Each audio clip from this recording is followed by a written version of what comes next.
Santhapuram model സ്കൂളിൽ നിന്ന് 3 computer മോണിറ്ററുകൾ, 2 CPU, 1 printer. Santhapuram PTM AUP സ്കൂളിൽ നിന്ന് 2 തവണകളിലായി 4 computer, 2 printer. Pallikkuth LP school, Pattikkad LP school, Pattikkad DM LP school, Valamboor Eranthode LP school എന്നിവിടങ്ങളിൽ നിന്നായി ഓരോ കമ്പ്യൂട്ടറുകൾ വീതം. പൂപ്പലം ദാറുൽ ഫലാഹ് സ്കൂളിൽ നിന്ന് 1 പ്രൊജക്ടർ. കീഴാറ്റൂർ കൃഷിഭവനിൽ നിന്ന് 1 കമ്പ്യൂട്ടർ. കഴിഞ്ഞ ഒരു വർഷത്തിനിടയിൽ മോഷണം പോയതിന്റെ കണക്കാണിത്. മേലാറ്റൂർ പോലീസ് സ്റ്റേഷനിൽ റിപ്പോർട്ട് ചെയ്യുകയും കേസ് ഫയൽ ചെയ്യുകയും ചെയ്തു.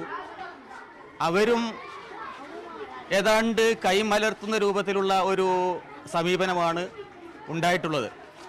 നിങ്ങൾക്കൊക്കെ 2 സ്കൂളുകളും ഒരുമിച്ച് ഒരു വാച്ച്മാനൊക്കെ വെച്ചാൽ അതായിരിക്കും, അല്ലാതെ ഞങ്ങൾ എന്താ ചെയ്യുക എന്നുള്ള രൂപത്തിലുള്ള ഒരു സംസാരം ഉണ്ടായി. വിദ്യാർത്ഥികൾക്ക് IT പഠനം ലഭ്യമാക്കാനായി സ്ഥാപിച്ച കമ്പ്യൂട്ടറുകളാണ് മോഷണം പോകുന്നത്. എന്നാൽ മോഷണം തുടർക്കഥയായിട്ടും മോഷ്ടാവിനെ കുറിച്ചുള്ള സൂചന പോലും ലഭിച്ചില്ലെന്നാണ് പോലീസ് പറയുന്നത്. ജനങ്ങൾ കൂടി ഉണർന്ന് പ്രവർത്തിച്ച് ഇത് തടയാൻ വേണ്ടിയിട്ടുള്ള ഒരു പണ്ടത്തെ പോലുള്ള ഒരു സജീവമായ ഇടപെടലുണ്ടായാൽ മാത്രമേ ഇത്തരത്തിലുള്ള കുറ്റവാളികളെ കൈയോടെ പിടികൂടാൻ സാധിക്കൂ എന്നുള്ളതാണ് എൻ്റെ ഒരു അഭിപ്രായം. ഹൈടെക് മോഷ്ടാക്കളെ കൊണ്ട് പൊറുതിമുട്ടിയിരിക്കുകയാണ് ഈ പ്രദേശത്തെ വിദ്യാലയങ്ങൾ. പരാതിപ്പെട്ടിട്ടും ഫലം കാണാതായതോടെ ഇവരെ തളക്കാനുള്ള വഴികൾ അന്വേഷിച്ച് ജനകീയ കൺവെൻഷൻ വിളിച്ചു ചേർക്കാൻ തീരുമാനിച്ചിരിക്കുന്നു ഇവർ. ശാന്തപുരത്തു നിന്നും ക്യാമറ പേഴ്സൺ CR രജിത്തിനൊപ്പം ജലീൽ പടന്ന.